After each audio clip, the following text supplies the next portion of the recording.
আসসালামু আলাইকুম। এটি আমার একটি রোগীর টিভিএস আল্ট্রাসোনোগ্রাফি এবং এখানে ৭ সপ্তাহ ৪ দিনের একটি বাবুর ভিডিও দেখানো হয়েছে। বাচ্চাটির হার্টবিটটি খুব সুন্দরভাবে আমি এখানে দেখাচ্ছি।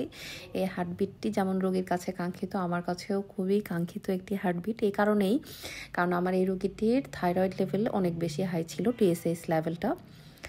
তার প্রিভিয়াসলি একটা চাইল্ড লস আছে, কারণ তার থাইরয়েডের মাত্রা অনেক বেশি ছিল। এরকম 2 মাসে যে তার মিসড অ্যাবর্শন হয়ে গেছে। এই জন্য আমি এই পেশেন্টটাকে নিয়ে একটু ওয়ারিড ছিলাম।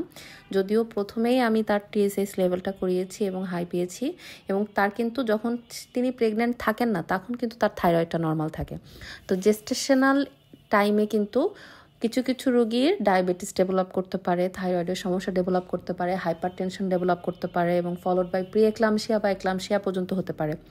সো অ্যান্টিনেটাল চেক আপ একটু আর্লি করানো ভালো, তাহলে আমরা এই সমস্যাগুলো এভালুয়েট করতে পারি এবং এটার চিকিৎসাও দিতে পারি।